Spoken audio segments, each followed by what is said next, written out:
Bonjour, bienvenue sur Topo Rando. Je vous emmène aujourd'hui dans les Alpes-Maritimes, plus précisément dans le magnifique parc national du Mercantour, pour un parcours de 4 jours de randonnée autour de la vallée des Merveilles.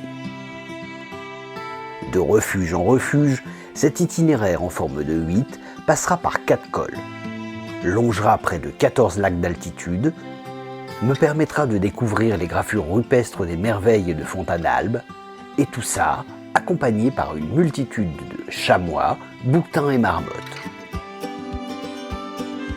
Le départ s'effectuera du pont du Comté. Le sentier prendra progressivement de l'altitude tout en longeant la Gordolasque et ses nombreuses cascades. Après le mur des Italiens, le sentier va se redresser jusqu'à atteindre le lac de la Fousse et le refuge de Nice où je passerai ma première nuit. C'est donc du pont du Comté que je démarre et terminerai ce périple de 4 jours. Situé dans la vallée de la Vésubie, à 1 heure environ de Nice et 13 km après la commune du Belvédère, le pont du Comté est l'une des portes d'entrée du parc national du Mercantour.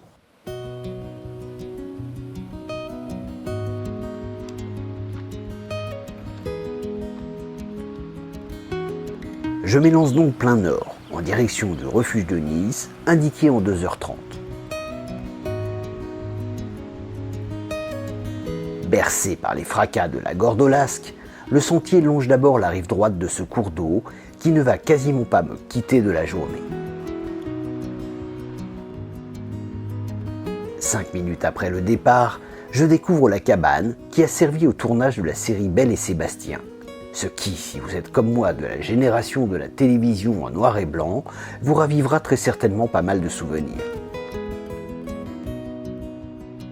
Le sentier continue en se faufilant à travers de gros blocs et pénètre dans la zone très réglementée du parc national du Mercantour. Cette première journée sera volontairement la plus courte, ce qui vous permettra, si vous arrivez de loin, de pouvoir démarrer tardivement cet itinéraire.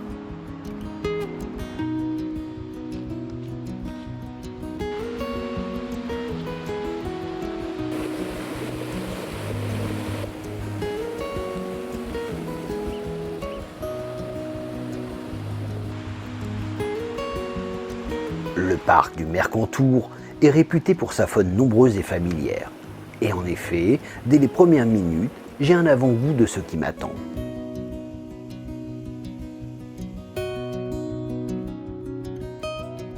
Durant ces 4 jours, l'eau sera omniprésente. Il ne sera donc pas nécessaire de trop se charger. Il faudra néanmoins utiliser un filtre pour se ravitailler en toute sécurité.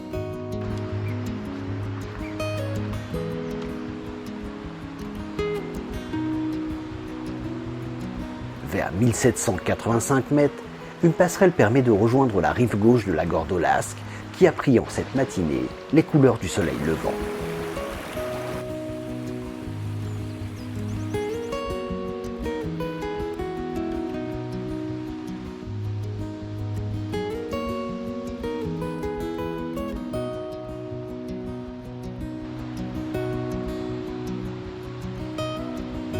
Je m'enfonce progressivement dans cette ancienne vallée glaciaire, fermée en son bout par un verrou rocheux et par le mur des Italiens, que je vais rejoindre après avoir monté les 200 mètres qui nous séparent. Mais avant, j'arrive à la balise 414 qui indique la direction du lac côtier, qu'il est possible de rejoindre et de réaliser une belle boucle en passant par le lac Niré, puis le refuge de Nice. Je laisse cette option pour me diriger maintenant vers le mur des Italiens. C'est réellement à partir d'ici que l'ascension débute. La montée se fait légèrement plus soutenue et demande un effort un peu plus important. Mais à mi-hauteur, une nouvelle magnifique cascade me fera vite oublier les efforts consentis. Caractéristique de l'érosion rapide et intense produite lors de la dernière période de glaciation, les eaux claires de la Gordolasque glissent sur ces immenses dalles polies par les glaces il y a 20 000 ans. Et ce spectacle est vraiment de toute beauté.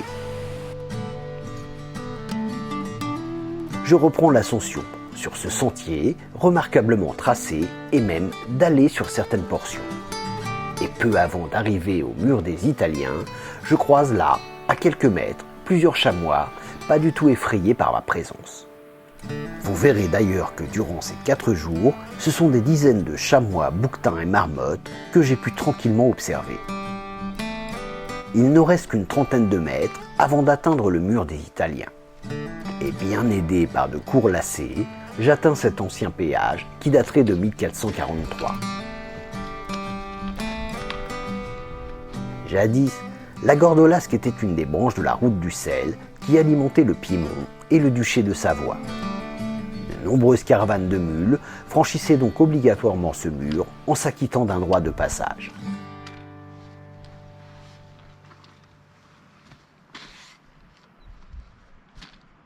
Je profite du poste de guet qui domine le mur pour faire une première pause contemplative sur la vallée parcourue, dominée par la cime du Diable et le mont Capelé inférieur.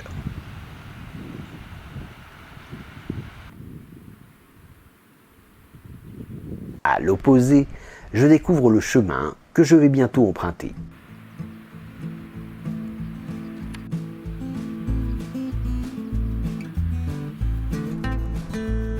Je reprends ma route, toujours plein nord.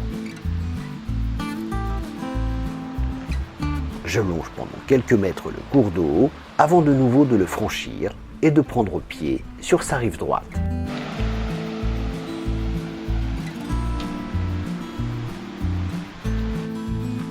Une pente constante et modérée va me permettre de gravir les 230 mètres de dénivelé qu'il reste avant d'atteindre le refuge. Le chemin effectue un large virage par la gauche, s'écartant provisoirement du cours d'eau. Et serpente maintenant entre zone d'éboulis et polyglaciaire. Et au bout d'une vingtaine de minutes, j'aperçois la retenue du lac de la Fousse, ce qui m'indique que le lac et le refuge ne sont plus très loin.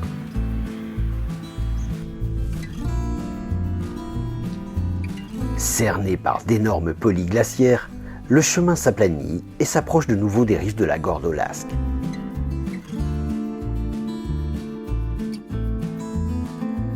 Et après une dernière courte montée, à 2153 mètres, je rejoins la balise qui marque l'intersection du GR 52 qui arrive depuis la Madone de Fenestre et le pas du Mont-Colomb. Vous aurez remarqué que dans le parc, chaque balise porte un numéro. Cette idée très intéressante permet de se repérer très rapidement sur les cartes IGN, qui reprennent avec précision les numéros de ces balises. Il reste 30 minutes avant de rejoindre le refuge. Et à partir d'ici, je suivrai les marques rouges et blanches du GR qui traversent le parc du Mercantour.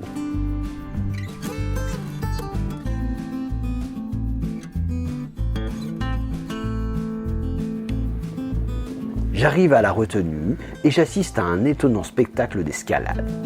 Ces virtuoses de l'équilibre lèchent le salpêtre qui s'échappe du béton dont ils sont en friands.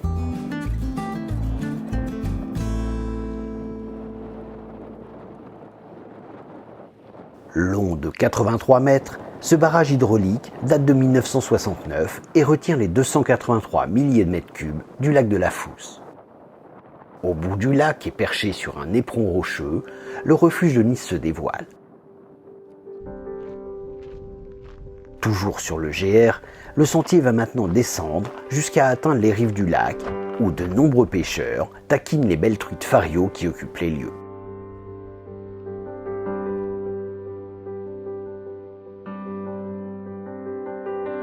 Au plus près de la rive, les sommets qui dominent le refuge se dévoilent un peu plus.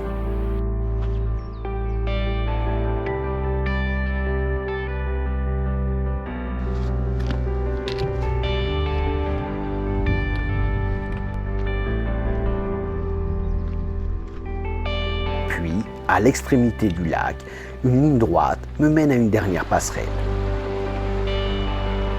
qui permet de franchir les eaux qui descendent du vallon du Mont Clapier.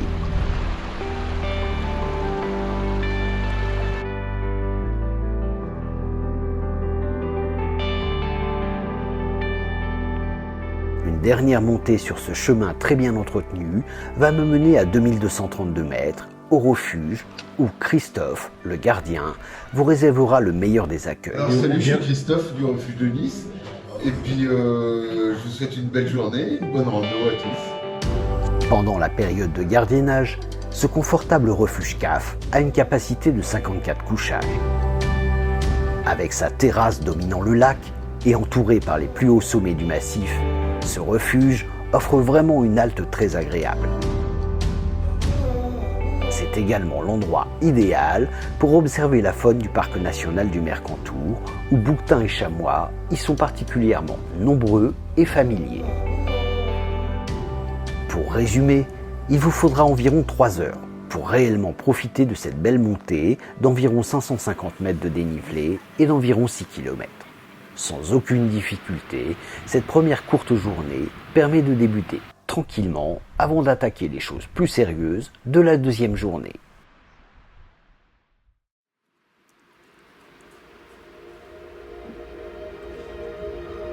Cette deuxième journée sera nettement plus physique que celle d'hier, puisque c'est 2 cols que je vais devoir franchir avant de rejoindre la vallée de la Roya et le refuge de Fontanalbe.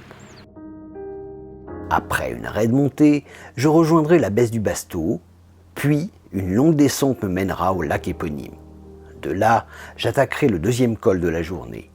Une dernière belle montée me mènera à la baisse de Fontanalbe, puis au refuge du même nom.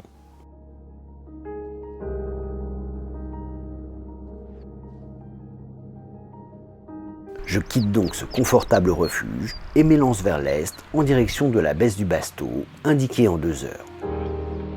Située légèrement au-dessus du refuge, une large prairie herbeuse sert de zone d'accueil pour les bivouacs et de terrain de jeu pour de nombreux chamois. Cette journée débute plutôt bien. Juste après, je rejoins la balise 418.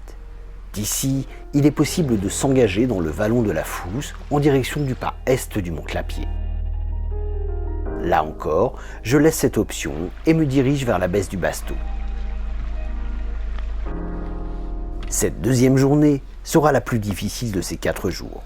Le dénivelé et les kilomètres restent raisonnables, mais c'est surtout le terrain rencontré qui va rendre difficile le parcours.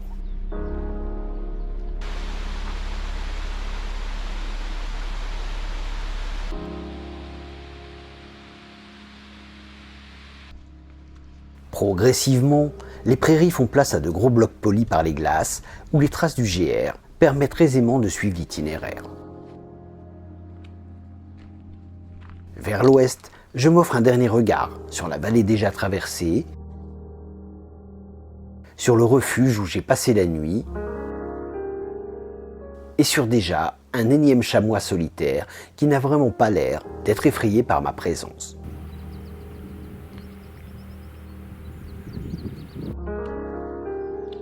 Vers 2350 mètres et au niveau d'un léger replat, je découvre le premier lac de cette journée. Le lac Niré est niché au pied des versants nord de la cime et de la tête du lac côtier, là où la végétation est encore présente et où je croise de nouveau quelques chamois.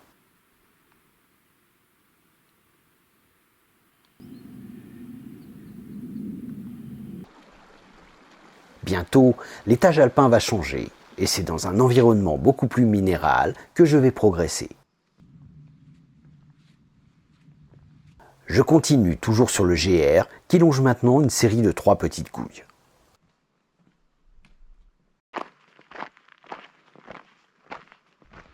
À la sortie de la deuxième, le paysage change considérablement. C'est maintenant une véritable barrière de pierre qui me fait face.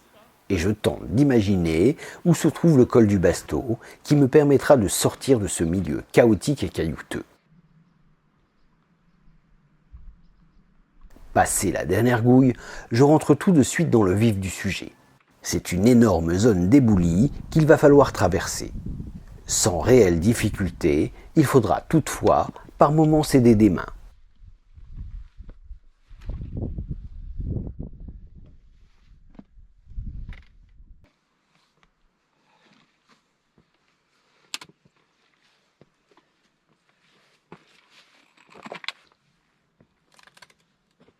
Je reprends un peu mon souffle en contemplant la vallée d'où je viens et les quelques rares traces de végétation qui persistent dans ce paysage lunaire.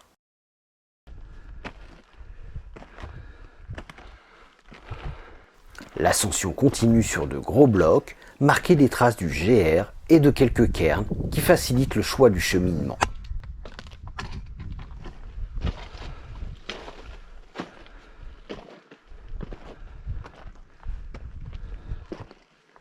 Vers 2600 mètres, et avant d'affronter la partie la plus difficile de cette ascension, je m'octroie une première pause, tout en admirant un vieux bouquetin qui s'étire paisiblement.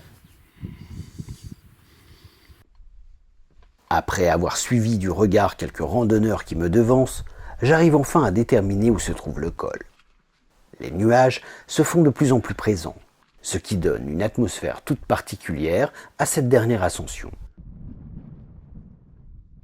Réputé difficile, il n'y a pourtant pas de réelle difficulté. Le chemin est légèrement glissant, mais aidé de bâtons et de bonnes chaussures, il n'y a rien d'exceptionnel. J'arrive enfin à la baisse du Basto, qui devait m'offrir un panorama à 360 sur les principaux hauts sommets du massif. Mais comme vous le voyez, ce ne sera malheureusement pas pour aujourd'hui. Je ne m'éternise donc pas et m'élance vers la descente qui débute par une bonne série de lacets et par de nouveau une belle rencontre.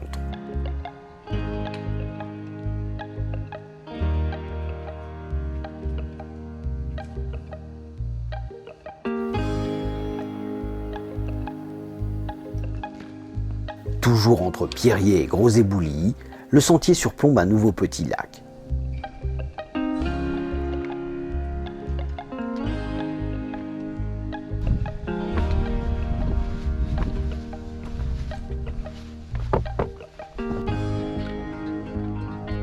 Puis, la vue se dégage un peu, ce qui me permet d'avoir un premier aperçu sur le célèbre Mont Bégaud.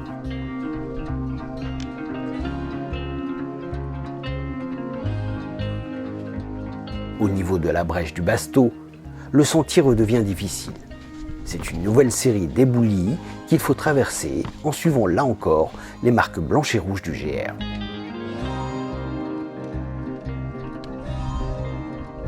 Puis, bercé par le son strident de quelques marmottes, je découvre le magnifique lac du Basto qui se trouve une centaine de mètres plus bas.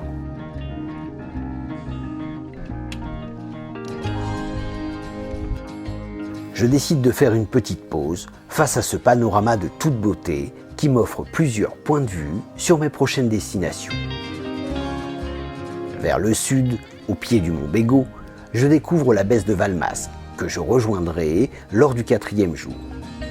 Derrière ces lacets se cache la vallée des Merveilles et ses nombreuses gravures rupestres. Plus à l'est, et cette fois-ci à gauche du Mont Bégaud, c'est la baisse de Fontanalbe que je découvre et que je rejoindrai tout à l'heure.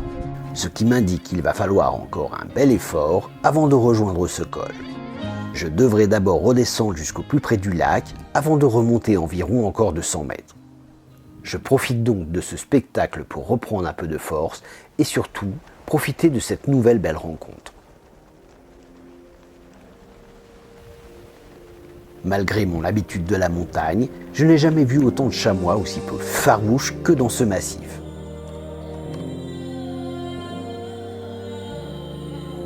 Je reprends la descente en direction de la balise 95. Il s'agit de l'intersection entre le GR52 qui part vers la vallée des Merveilles et la trace qui mène vers le nord et le refuge de Valmasque. C'est d'ici que je retrouverai le GR lors du 4e jour pour basculer du côté de la vallée des Merveilles. Mais pour le moment, je quitte le GR et prends provisoirement la direction du refuge. Comme je vous l'ai dit lors du premier jour, il est facile de se ravitailler en eau. Mais à la vue des nombreux chamois qui occupent les lieux, je vous recommande vivement d'utiliser un filtre. Au bout de 300 mètres, j'arrive à la balise 96 qui m'indique que c'est ici qu'il faut bifurquer vers l'est et la baisse de Fontanalbe indiquée en 30 minutes.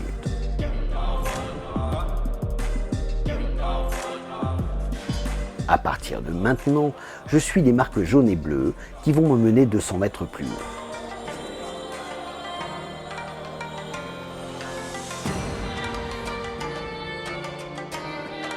Le chemin prend rapidement de la hauteur et tourne le dos au lac que je retrouverai d'ici 2 jours.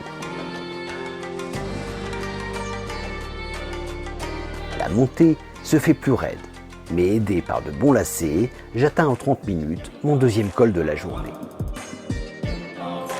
À partir de maintenant, j'entre dans la zone protégée des gravures de Fontanalbe. Il est interdit de quitter le sentier principal et l'usage des bâtons n'est autorisé qu'avec un embout en caoutchouc. Derrière moi, et encore sous les nuages, je jette un dernier regard vers la trace qui descend de la baisse du Basto et où j'étais il y a encore quelques instants.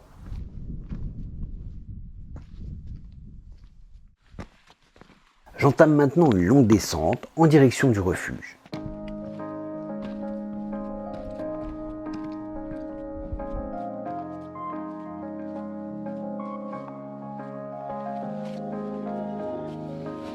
Niché sur le versant oriental du mont Bégaud, le chemin oscille maintenant dans un magnifique décor de cailloux ocre et vert. Je pensais qu'il s'agissait de serpentinites, comme dans le Queyras, mais il s'agit en fait de siltites verdâtres sur lesquels ont été gravées la plupart des représentations de la vallée des merveilles et de Fontanalbe.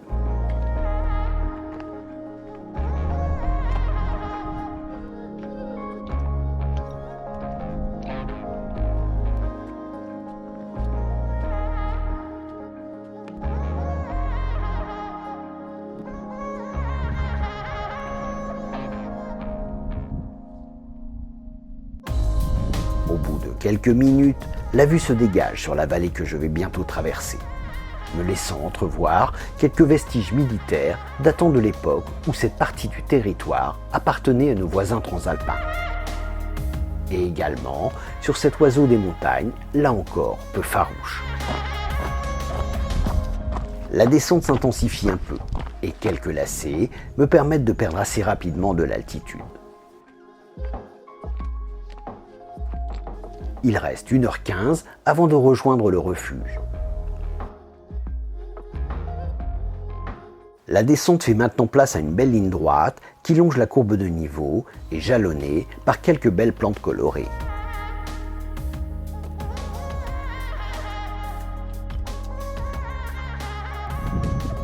Puis, le sentier effectue un arc de cercle et rejoint bizarrement un mélèze isolé au milieu de ce désert de pierre. Passé maintenant côté Valoretta, je continue sur l'ancien chemin militaire qui menait autrefois aux vestiges aperçus un peu plus tôt.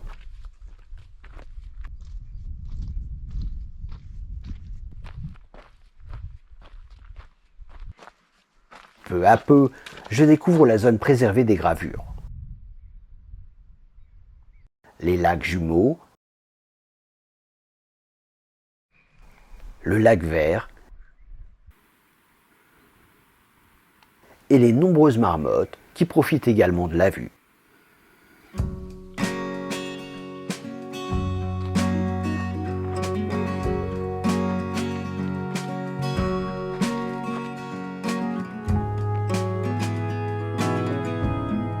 Passé une dernière bifurcation, j'arrive d'ailleurs au niveau de l'entrée de cette zone archéologique et que je visiterai demain matin avec Thomas, accompagnateur et guide officiel des merveilles.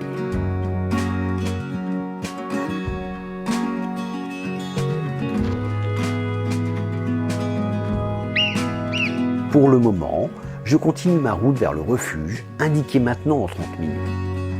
Je quitte donc la large piste qui mène aux gravures et prends le sentier qui va descendre sous une belle forêt de mélèzes et pins crochés. Où là encore, je croise de nombreuses marmottes.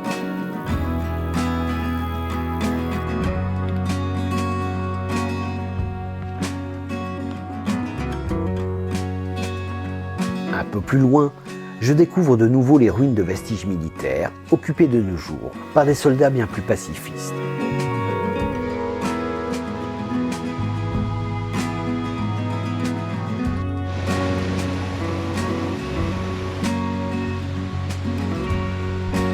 Et après avoir enjambé une passerelle fraîchement refaite, j'arrive au refuge de Fontanalbe où, là encore, on me réserve un accueil chaleureux.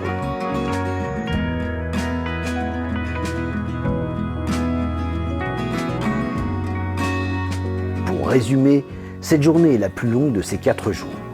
La première partie dans les éboulis n'est pas la plus agréable, mais la diversité des paysages rencontrés et surtout la très nombreuse faune croisée valent bien ce petit désagrément.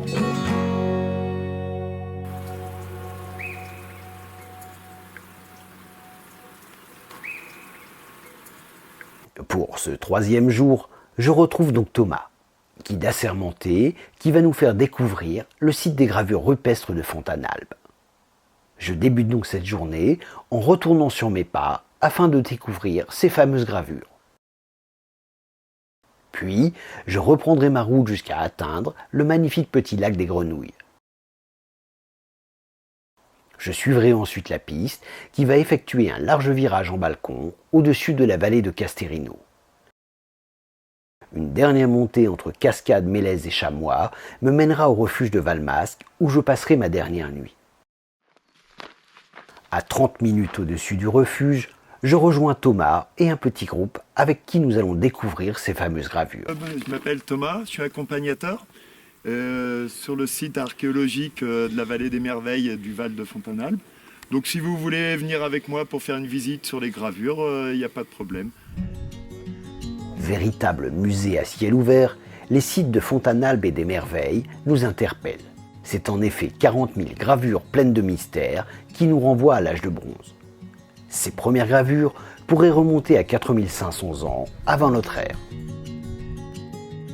À mi-hauteur, on découvre les lacs jumeaux, la maison des gardes et même la petite harde de bouquetin qui occupe les lieux. La meilleure façon d'explorer les sites archéologiques de la vallée des Merveilles consiste à suivre l'une des visites guidées par des accompagnateurs en montagne agréés par le parc national du Mercantour. Certaines de ces gravures sont en accès libre, comme ici, sur la voie sacrée. Mais accompagné d'un guide, vous pourrez repérer et déchiffrer les nombreuses figures qui ornent ces pierres ocre. Et surtout, il vous contera l'histoire de ce magnifique témoignage de notre passé.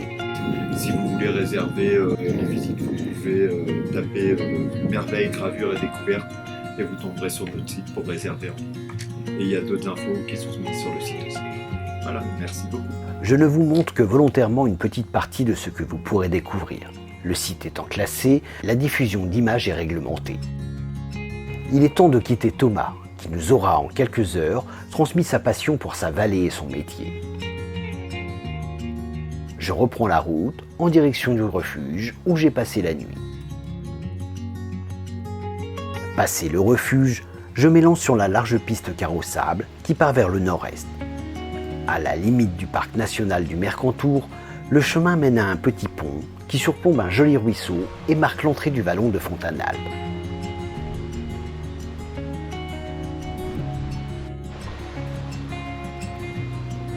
Pendant près de 7 km, je vais suivre cette piste carrossable au rythme des sonnailles du troupeau qui occupe le vallon durant l'estive.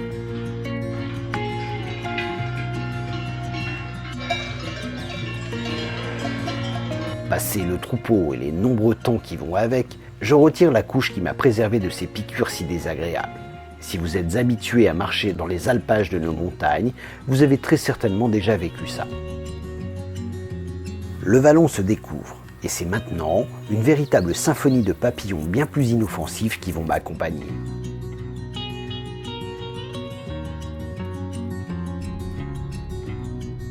Vers 1970 mètres, j'arrive à la bifurcation qui va me mener en à peine 10 minutes au splendide lac des Grenouilles.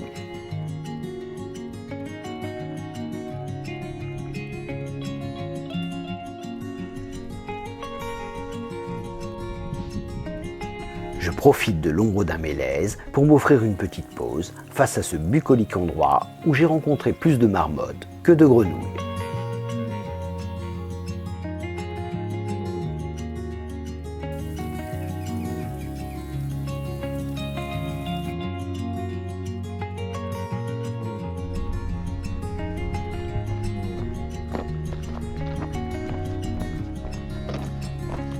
Je reprends la route, toujours en balcon au-dessus du vallon de Fontanalbe.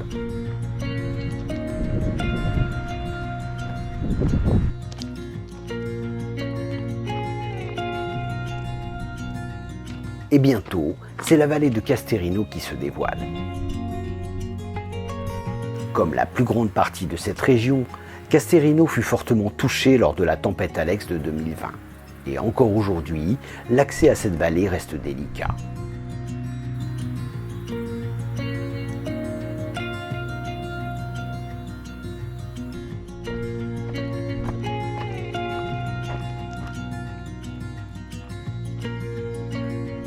Et 7 km après avoir quitté le refuge, je rejoins la D91 qui arrive de Casterino.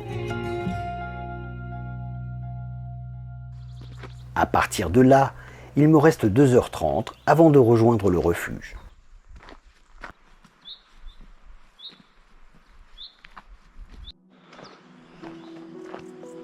Le chemin part plein ouest et va surplomber quasiment jusqu'à la fin le ruisseau de Valmasque, offrant quelques belles perspectives sur ce cours d'eau et sur quelques acrobates qui occupent les lieux.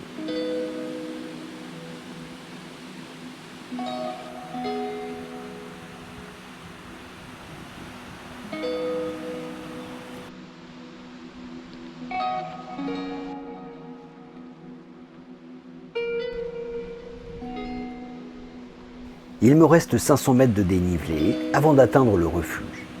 Mais la quasi-totalité de la montée se fera surtout sur le dernier kilomètre. Pour le moment, la pente est douce et progressive et la vue sur les méandres du ruisseau est vraiment des plus agréables.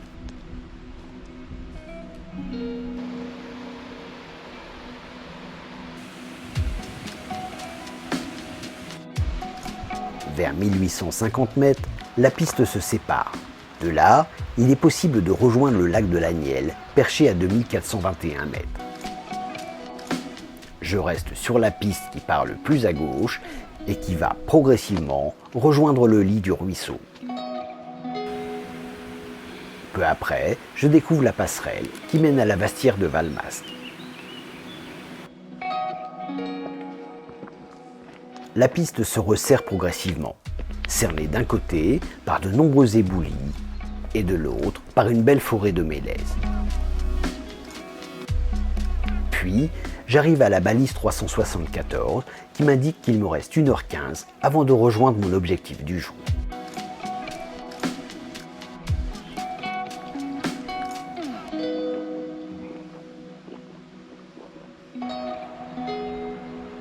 Je quitte la piste pour prendre un petit sentier qui va longer au plus près le ruisseau.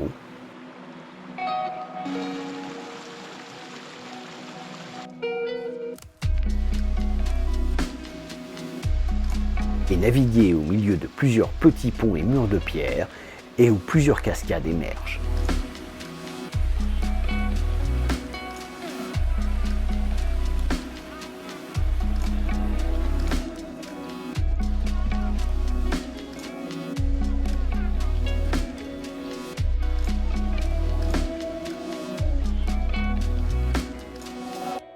Un peu plus haut, un panneau va d'ailleurs m'inviter à faire un léger détour de façon à admirer l'une d'elles.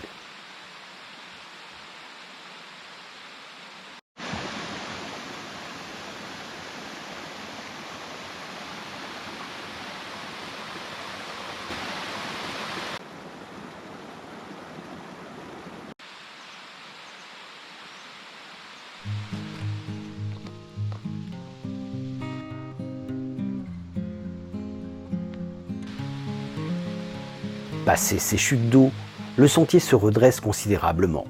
Il reste environ 150 mètres à gravir avant de rejoindre le refuge.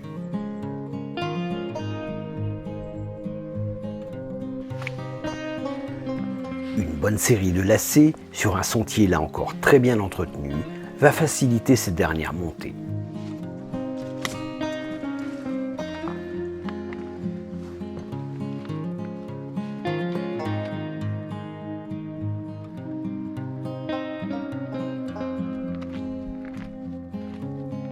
Le refuge n'est plus qu'à 15 minutes. Je repasserai demain matin par cette balise afin de rejoindre les rives du lac que je ne vais pas tarder à découvrir.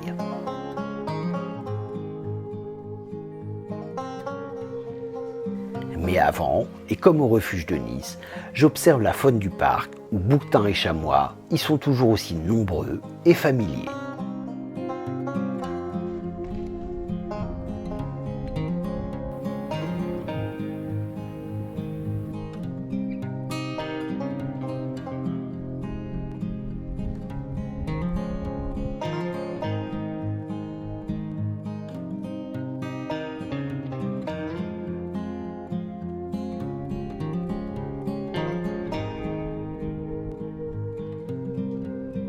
Et après avoir passé quelques polyglaciaires, je découvre enfin le refuge qui domine le splendide lac Vert.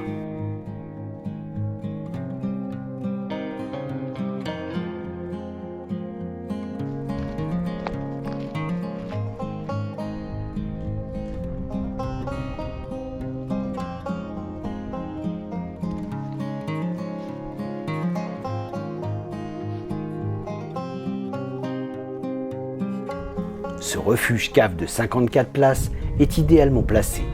Et là encore, Catherine et son équipe vous réservera le meilleur des accueils. Un peu plus exigu que le refuge de Nice, il n'en est pas moins agréable. Là encore, la terrasse panoramique et la nombreuse faune présente autour ravira grands et petits. Cette journée fut longue, mais sans difficulté. La diversité des vallons traversés, les cascades, les lacs, le cours d'eau, les nombreux animaux observés et sans oublier la découverte des gravures font de cette troisième étape une journée vraiment riche et variée.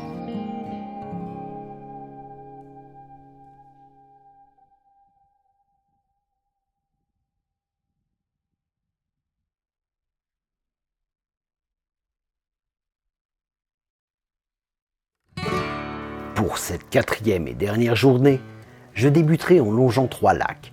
Je retrouverai la baisse de Valmasque, avant de plonger vers la vallée des Merveilles et ses nombreuses gravures. Puis, je remonterai vers le pas de l'Arpette, avant d'entamer une longue et raide descente vers mon point de départ. Accompagné d'une belle lumière, je quitte le refuge encore endormi.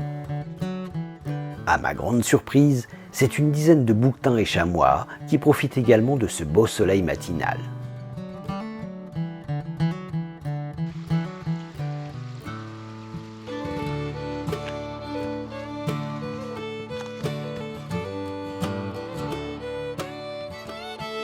Je reprends le chemin en sens inverse jusqu'à atteindre la balise 98.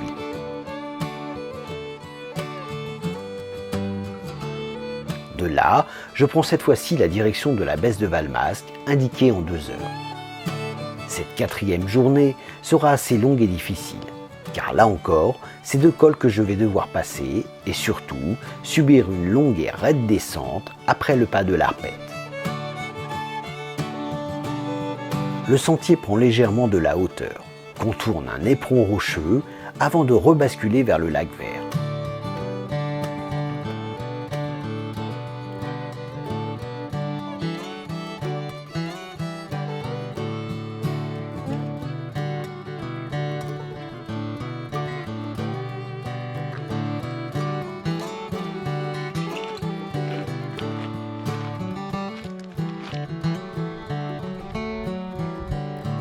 Je m'offre un dernier regard sur le refuge qui s'éveille tranquillement, ainsi que sur les différentes cimes qui se reflètent dans ce lac qui, ce matin, porte bien son nom. Pendant près de 5 km, le sentier va longer 3 lacs en enfilade. À peine après avoir passé le lac Vert, je distingue déjà la retenue du second lac. Plus petit que ses 2 voisins, le lac Noir n'en est pas moins joli.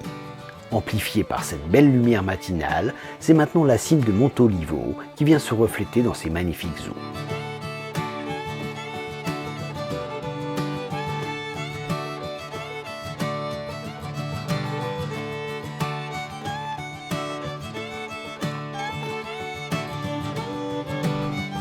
Arrivé au bout du lac, le sentier progresse maintenant sur de belles dalles polies par les glaces il y a plusieurs centaines d'années.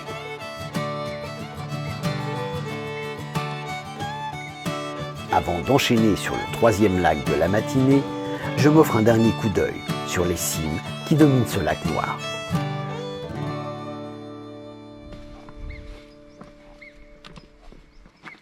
Je m'engage maintenant dans un petit goulet fermé en son bout par la retenue du lac du Basto et que je vais contourner par la gauche, ce qui va m'offrir une nouvelle perspective sur le lac que j'ai déjà observé lors du deuxième jour. Je redécouvre également la baisse de Valmasque, mais cette fois-ci, je ne vais pas faire que la regarder, puisqu'il va falloir la franchir afin de basculer vers la vallée des Merveilles.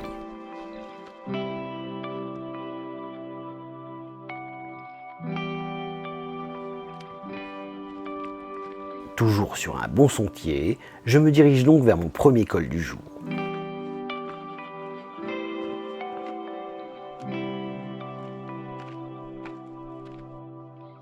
Puis, je retrouve le chemin pris 2 jours plus tôt. Rappelez-vous, c'est en effet d'ici qu'il a fallu bifurquer vers la vallée de Fontanalbe. Vers l'ouest, je revois la longue et difficile trace qui descend de la baisse du Basto, empruntée également il y a 2 jours.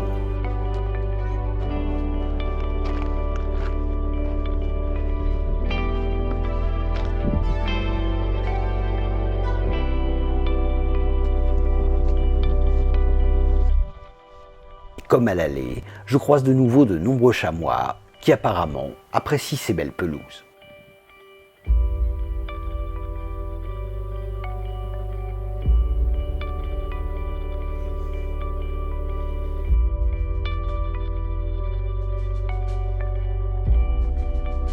Je rejoins maintenant la balise 95, qui me rappelle l'éprouvante descente depuis la baisse du Basto.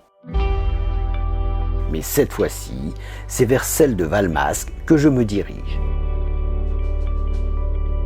Je retrouve donc le GR52, qui va me mener en 30 minutes et après un bel effort au sommet de ce col. La pente est raide et rapidement je prends de la hauteur tout en tournant le dos au lac longé un peu plus tôt.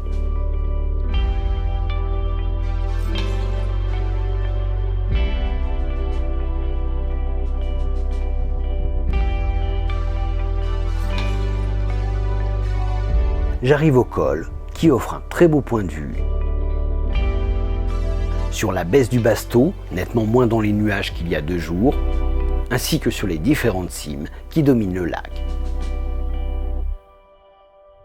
À l'opposé, vers le sud, je découvre enfin cette célèbre vallée des Merveilles que je vais bientôt rejoindre après m'être offert une petite pause contemplative sur les différentes cimes du mont Bégaud, des Merveilles, Capelé et cime du Diable.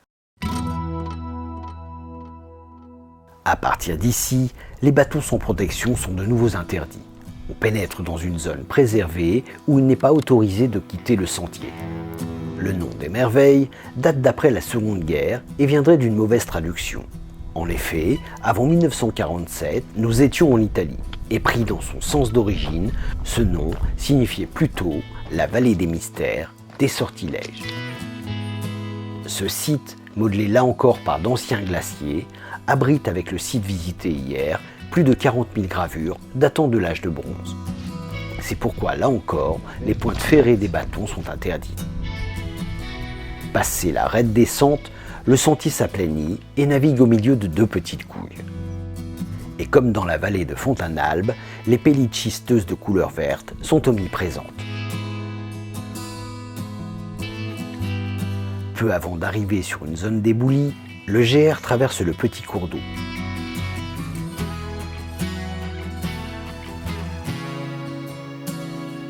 Puis débouche sur les premières gravures. Malgré les plaques explicatives, il vaut mieux avoir un œil aguerri pour repérer ce témoignage de notre passé. Je suis donc bien heureux d'avoir pu rencontrer Thomas hier. N'étant pas accompagné aujourd'hui, je ne pourrai voir que les gravures qui se trouvent le long du GR. Le site étant classé, les principales et peut-être plus belles gravures ne sont accessibles qu'avec un guide assermenté.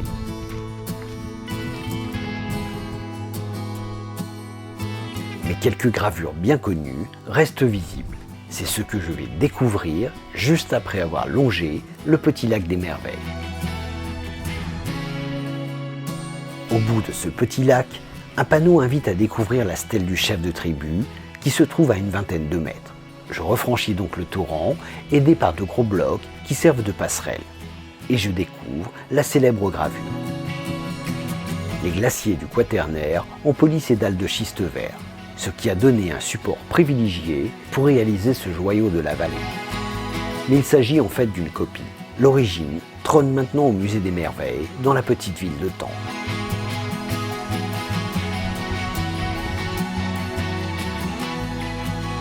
Je reprends le GR, qui passe sous un gros bloc.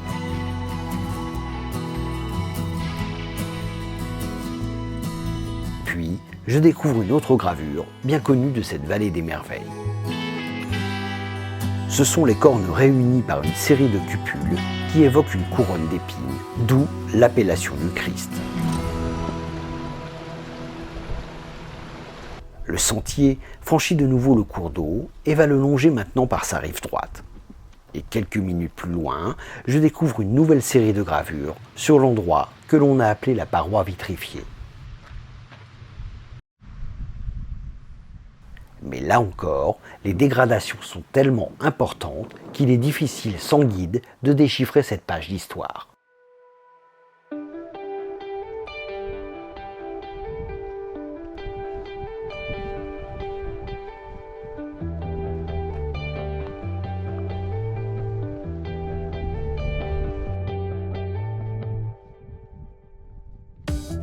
Plus loin, je découvre quelques beaux cornidés et gravures plus récentes qui longent le GR.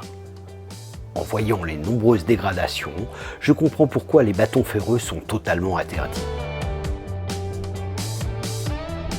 Puis, c'est le lac Long supérieur et le refuge des merveilles qui se dévoilent.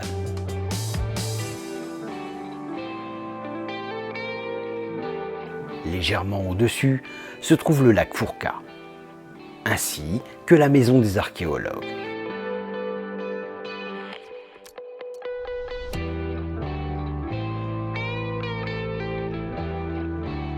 J'arrive à la balise 93. À partir d'ici, je quitte le GR 52 et me dirige plein ouest vers le pas de l'Arpette, indiqué en 1 heure.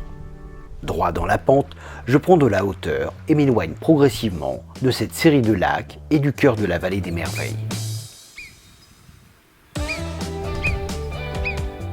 C'est environ 300 mètres de dénivelé qu'il va falloir grimper avant de rejoindre le pas. Tout ça accompagné par les cris des nombreuses marmottes qui colonisent les lieux. Et vers le nord, c'est le lac d'Huile qui se découvre sous un ciel peu engageant. La région, et plus particulièrement le mont Bégaud, sont connus pour attirer des orages particulièrement violents. Et il est vivement recommandé de ne pas traîner dans les parages. Mais heureusement, le pas de l'Arpette apparaît déjà. Quasiment tout en ligne droite, la pente est relativement modérée. Seuls les derniers mètres seront un peu plus difficiles. Peu avant d'arriver au col, un nouveau panneau indique que je suis toujours dans une zone protégée et qu'il n'est pas permis de sortir du sentier. Et à 2511 mètres, j'arrive au pas de l'Arpette qui s'embrume progressivement.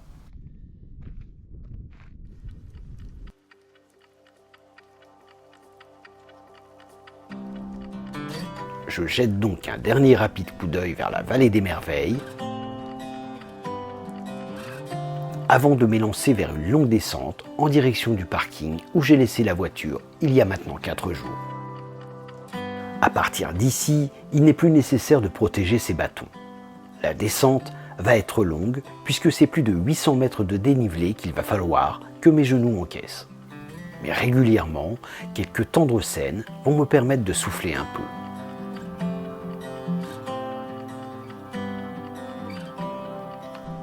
Progressivement, je change d'étage alpin. Les rhododendrons, pins sombreaux et mélèzes refont leur apparition, ce qui donne un peu de couleur à ce joli vallon.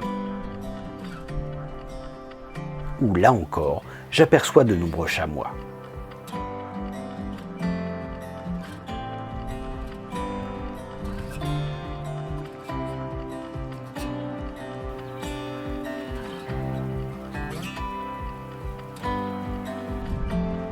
Après avoir enjambé un dernier petit cours d'eau, j'atteins la conduite qui rejoint la centrale hydroélectrique de Belvédère. Pendant plusieurs minutes, je longerai cette conduite qui vient un peu gâcher le paysage.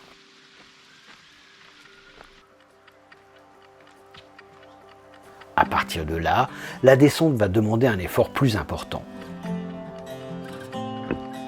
Et une raide série de lacets va me mener vers les derniers moments de ce magnifique périple de 4 jours. Pour résumer, j'ai adoré cet itinéraire en forme de 8 qui m'a permis de découvrir les incroyables vallées de la Gordelasque, de Fontanalbe, de Valmasque et des Merveilles. Sans réelle difficulté, seule la montée à la baisse du Basteau et la descente du pas de l'Arpette rendent ce parcours difficile. Mais les vues sur les nombreux 3000 de la région, comme sur les nombreux lacs que j'ai longés, les très nombreux chamois, bouquetins et marmottes aperçus, la découverte étonnante des gravures rupestres, ainsi que la rencontre avec Thomas et les différents gardiens de refuge, tous passionnés par la nature et leur métier, valent vraiment le détour dans ce magnifique parc préservé. J'aperçois enfin le parking et la voiture, ce qui m'indique que la fin est proche. Merci d'avoir regardé, j'espère vous avoir donné l'envie de parcourir ces beaux sentiers. N'hésitez pas à me laisser un message. Je vous invite également à vous abonner et activer la petite cloche afin de ne pas louper les prochains épisodes. Je vous dis à très vite sur Topo Rando.